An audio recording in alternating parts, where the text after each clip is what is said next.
So in this lecture, we're going to look at a common passage and a common phrase that is used with reference to David. He is often referred to as a man after God's heart. Sometimes you've heard it said a man after God's own heart. And it shows up in 1 Samuel 13 and similarly in 1 Samuel 16. So we're going to unpack this verse, particularly this phrase, and see what this might refer to. So a little background, 1 Samuel chapter 10. This is shortly after the Israelites had requested a king, and so then Saul kind of emerged through the ranks, and we'll look at exactly how that happened in just a little bit, at least some of the details. But eventually Saul becomes the king, and here in verse 1 of chapter 10, Samuel took a vial of oil and poured it on Saul's head and kissed him. He said, "The Lord has anointed you ruler over the people of the Lord, and you will save them from the hand of their enemies all around. Now this shall be the sign to you that the Lord has anointed you ruler over his heritage." And then later in verse 8, 7 days you shall wait until I come to you and show you what you shall do.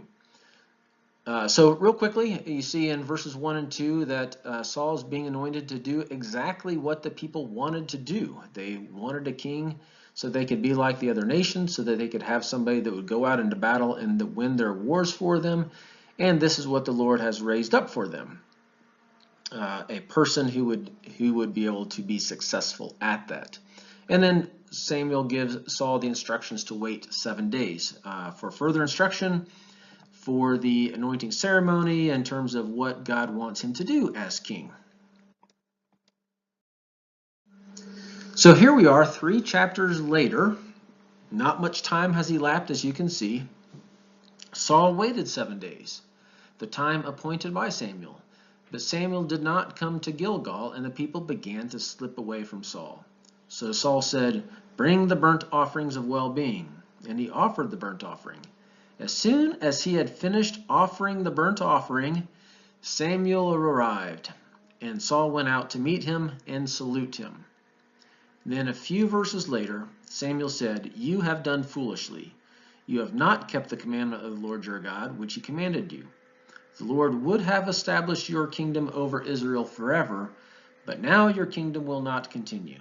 The Lord has sought out a man after his own heart, and the Lord has appointed him to be ruler over his people, because you have not kept what the Lord commanded you." So this has to be some stinging words from Samuel to Saul. 7 days, a full week into his rulership as king, his monarchy, and it's over. God has essentially said, it could have been, but it's not, because you failed to keep the commandments. Stinging indeed to Saul's reign. So let's look at that phrase specifically from 1 Samuel 13:14, and here I've got it in the Hebrew for those of you who can read Hebrew, in transliteration for those of you who can't, and then my English translation below that, kind of a literal formal equivalent translation for that, just so that you can follow along. So the Hebrew reads, "Bikesh Adonai lo ish kilvavo," and you can see that in the transliteration there. And the translation, "Yahweh sought for himself a man according to his heart." And it seems like it's pretty straightforward, but there's quite a bit to unpack, not just linguistically or grammatically, and there are a few issues there as well, but also theologically and what's going on in the bigger picture in the book of Samuel. So let's look at some of those things. So first of all, the character of God, as I alluded to, the character of Saul, as I alluded to earlier in the lecture. So oftentimes we think of Saul as this bad guy, a character that is kind of against the will of God. But as we look at the early chapters of 1 Samuel, when he first emerges on the scene, there's a lot going for the guy, and there's a lot for which he should be commended. So first of all, he was chosen by God. He came from humble origins. The Spirit of the Lord came upon him. He had a character of mercy when he could have killed his enemies. He showed mercy towards them. And it is clear that he was not out seeking power to be king, that it was kind of thrust upon him. So these are obviously noteworthy characteristics of Saul, and things for which we could emulate in many ways and be good people for that. But Saul had his sins, as did David. And the reason I bring this up is, as we look at this, what is it about David specifically that makes him kind of this special guy? What makes him somebody that the Lord is seeking out? What is it about his heart that is different than Saul's heart, that David's reign should continue on and Saul's reign does not? Because we looked at Saul, he's a good guy. We kind of know the character of David, he's pretty much a good guy. But we see that there were sins for each of them. Saul, I've labeled them unwarranted sacrifice. That's what took place here in 1 Samuel chapter 13, where he offered these sacrifices ahead of time before Samuel had arrived to do that. And then an unwanted sacrifice in chapter 16, where Samuel instructed him to slaughter everything, all of the animals. And Saul, under the duress of the men in his army, went ahead and kept some of the best animals behind and offered those as sacrifice. And that's actually ends up being somewhat of a humorous story, where Samuel shows up and says, well, then what's this bleating of sheep that I hear in the background if you say that you killed them all? Anyway, I digress. David, on the other hand, we know of his sins as well. His affair with Bathsheba and the follow-up murder of Uriah. And then the census at the end of 2 Samuel, particularly chapter 14. And if we compare these two, just from kind of an objective standpoint, one might look at the sins of David as being much more vile than those of Saul. Saul didn't kill anybody.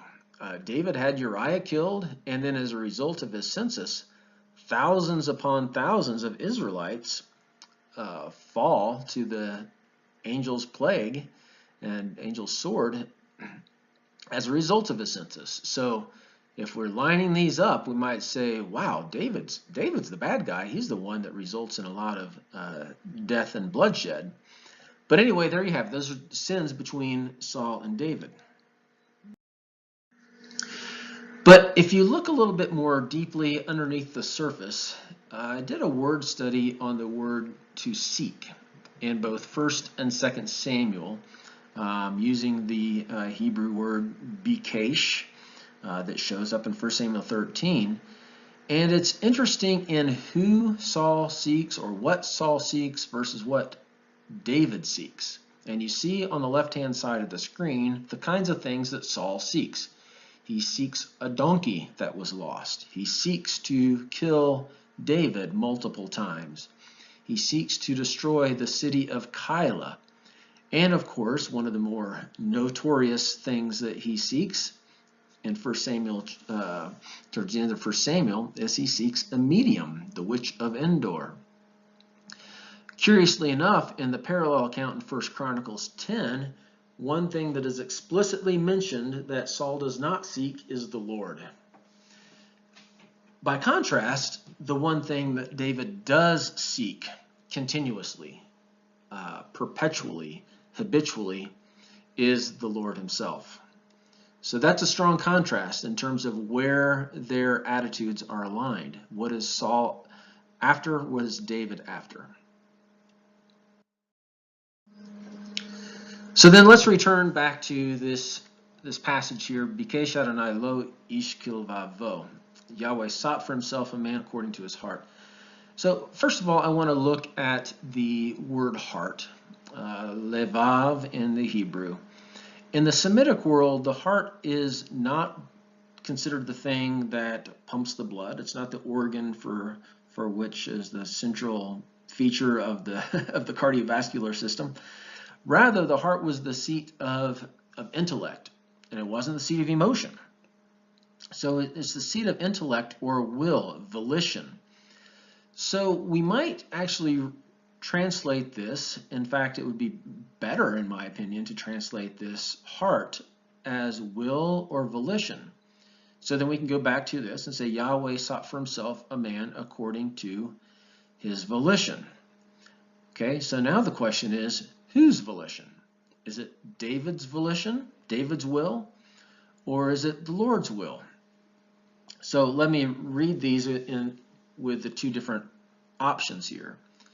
Yahweh sought for himself a man according to Yahweh's decision, Yahweh's volition, versus Yahweh sought for himself a man according to David's volition, or David's decision. All right, so where's the emphasis here? Is it because of, so in the first sense, according to Yahweh's volition, we might put this in contrast to the people's volition. So Saul was a guy who was emerged through the ranks, who was sought out, or chosen by God, not because necessarily it was God's will that Saul be king, but because it was the people's will that Saul would be king. He met all the criteria, as we talked about before, being the tall, dark, and handsome king who could ride on a horse and wield a strong sword and could ride into battle and lead his armies to victory. So that's the people's volition. That's the people's heart. Yahweh's heart, on the other hand, is somebody who would seek him, who would be after him, whose mindset would be that towards Yahweh. So then if we look at this in terms of the other sense with David there, Yahweh sought for himself a man according to David's heart. This puts kind of the impetus, on God choosing someone that is already choosing him. So in a sense, and I don't want to tell you necessarily what the answer to this is, because I think it's a little bit of both. I think there is, in a sense, the fact that David's attitude, his mindset, his decision-making, his volition was oriented towards God. And because of that, God was therefore inclined to orient himself towards this guy. In other words, God is seeking to choose a leader who is seeking to follow Yahweh. So at least that's how I understand that phrase, but if you disagree with it, you'll certainly find probably some commentaries to agree with that disagreement with me. But I at least want to show you and explain to you the complicated nature of this simple little phrase in the Hebrew. And I hope you've enjoyed our little introduction into that phrase.